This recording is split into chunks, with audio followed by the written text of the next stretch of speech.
بشيخنا الكميل هو أبو فتح العارفين محمد عثمان إسحاقي وله غفران الله. Bismillahirrahmanirrahim. Dan diriwayatkan dari Hatimul Asam radhiyallahu anhu bahwasanya ia ditanya tentang salatnya. Hatimul Asam, pian kayak apa sembahyang itu? Ujar orang. Pian kayak apa sembahyang? Lalu ia menjawab, apabila tiba waktu salat maka saya menyempurnakan waktu dan saya mendatangi tempat yang saya ingini untuk salat padanya. Saya duduk padanya sehingga anggota-anggota badanku terhimpun. Kemudian saya berdiri untuk salat. Saya jadikan Ka'bah itu di antara alisku.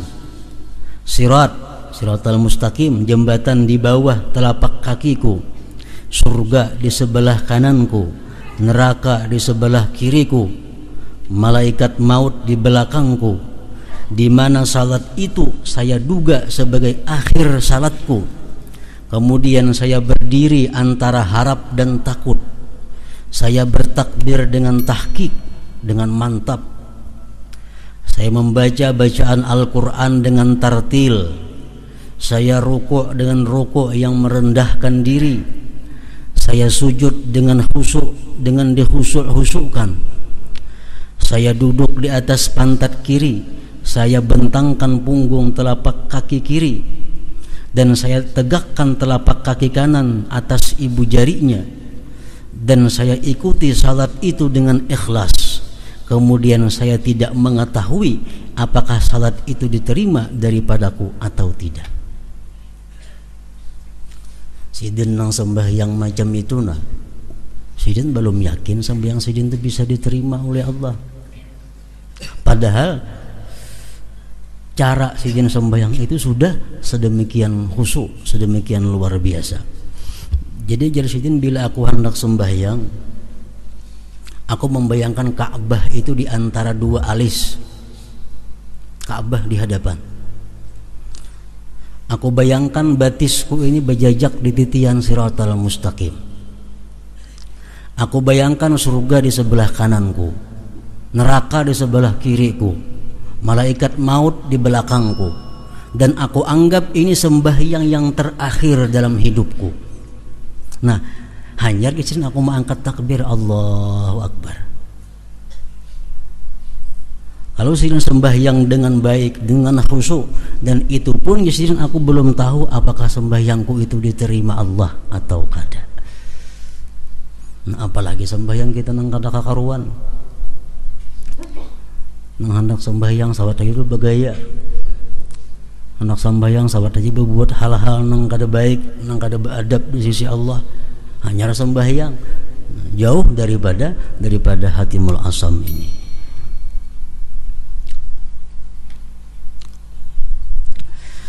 Ibnu Abbas radhiyallahu anhu berkata, 2 rakaat yang sederhana di dalam tafakkur difikirkan adalah lebih baik daripada mendirikan ibadah 1 malam sedangkan hatinya lupa. Sembahyang 2 rakaat kada terlalu panjang, cuma khusyuk, lebih baik daripada beribadah semalaman namun hatinya lupa.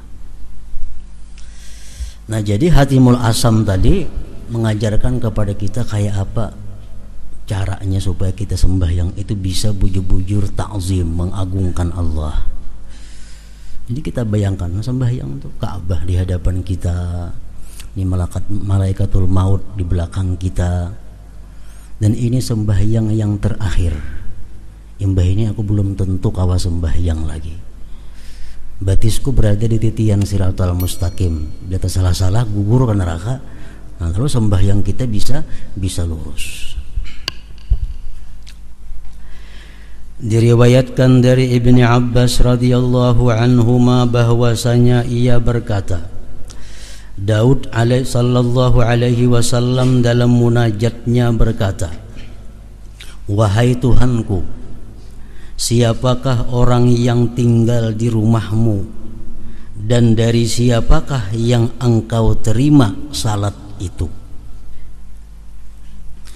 Lalu Allah mewahyukan kepadanya Nabi Daud, hai Daud, yang tinggal di rumahku dan yang aku terima salatnya hanyalah orang yang merendahkan diri kepada keagunganku.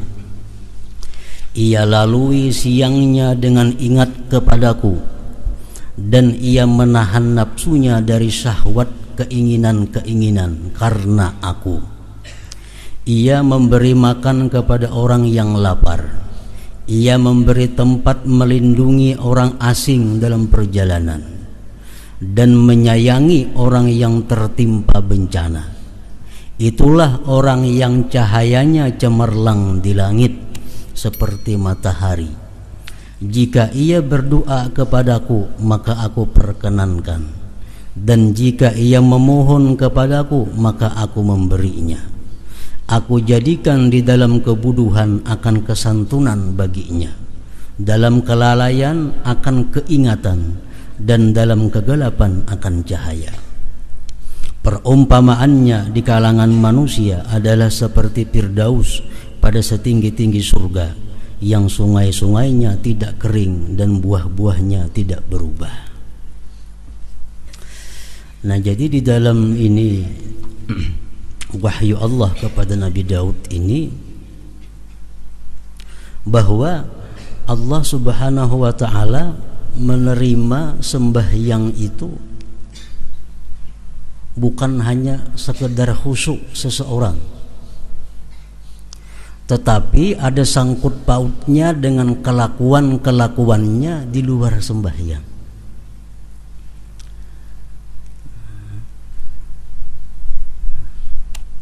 Disimpulkan di situ bahwa Allah menerima sembahyang seseorang apabila orang tersebut punya akhlak. Pertama, tawadhu. Orang yang bersifat sombong itu sembahyangnya ditolak oleh Allah Subhanahu wa ta'ala. Orang yang bersifat sombong, kalau inya kada bertobat sebelum sembahyang, sembahyangnya ditolak oleh Allah. Yang kedua, banyak berzikir kepada Allah. Allah menerima sembahyang orang yang di luar sembahyangnya itu banyak zikir. Sebabnya apa? Dengan banyak zikir di luar sembahyang itu memudahkan dia untuk khusyuk kepada Allah. Karena sembahyang ini laksana sakaratul maut. Sembahyang itu laksana sakaratul maut. Sakaratul maut itu manusia hanya mengingat sesuatu yang sering diingatnya waktu dia sehat. Nah, sama sembahyang, dalam sembahyang itu dia akan ingat sesuatu yang sering dia ingat di luar sembahyang.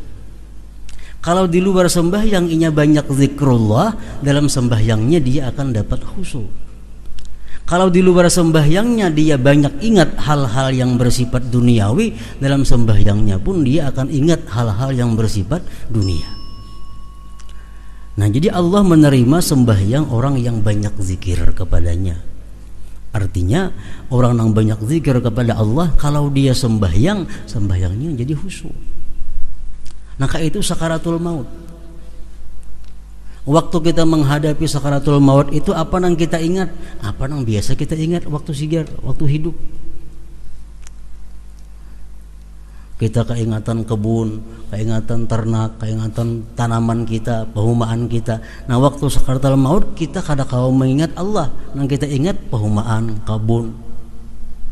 Karena sakaratul maut itu adalah cermin daripada apa yang telah lalu dalam kehidupan kita.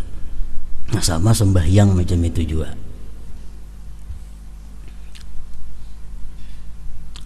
Ketiga, menahan diri dari yang dilarang Allah karena Allah. Allah menerima sembahyang orang yang mampu menahan diri dari yang dilarang Allah karena Allah. Kalau orang menggibah umpamanya, tuntung menggibah sembahyang, sembahyangnya kada diterima Allah, kecuali dia tobat dahulu sebelum sembahyang. Nah, orang berdusta sembahyang, sembahyangnya ditolak oleh Allah kalau dia belum tobat daripada dustanya. Orang mencuri sembahyang bah itu kada diterima Allah sembahyangnya sebelum dia tobat daripada mencurinya. Allah hanya menerima sembahyang orang-orang yang mampu menahan diri dari yang dilarang Allah karena Allah. Manusia banyak yang bisa menahan diri dari yang dilarang Allah tapi bukan karena Allah. Nah, ini kada masuk. Amun aku melakukan maksiat ini, mun aku melakukan ini, aku bisa dipecat orang. Nah, ini kada karena Allah. Amun aku melakukan ini, aku akan jatuh martabatku di sisi manusia. Itu bukan karena Allah. Yang dimaksud ini adalah Allah menerima sembahyangnya orang yang mampu menahan diri dari yang dilarang Allah karena Allah. Yang keempat, Allah menerima sembahyangnya orang-orang yang suka membantu fakir miskin.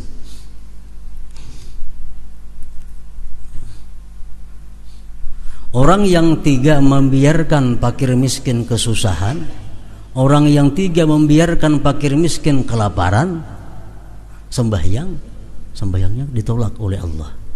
Karena Allah menerima sembahyang orang yang suka membantu fakir miskin. Kelima, memberi tempat kepada orang yang dalam perjalanan. Orang dalam perjalanan, Ibnu Sabil ngarannya, ini sangat diperhatikan oleh Allah. Dalam Quran beberapa kali disebut Ibnu Sabil, orang yang terhenti dalam perjalanan karena kada cukup ongkos untuk meneruskan. Nah, itu adalah satu kewajiban daripada kampung itu untuk bertuturuk supaya ingin sampai ke perjalanannya. Nah, kalau kita membiarkan orang yang putus perjalanan itu kada kita bantu, Allah kada menerima sembahyang kita. Yang keenam, orang yang mengasihi atau membantu orang yang kena musibah. Jadi sembahyang kita diterima oleh Allah apabila kita di luar sembahyang berakhlak, berkelakuan 6 perkara tadi.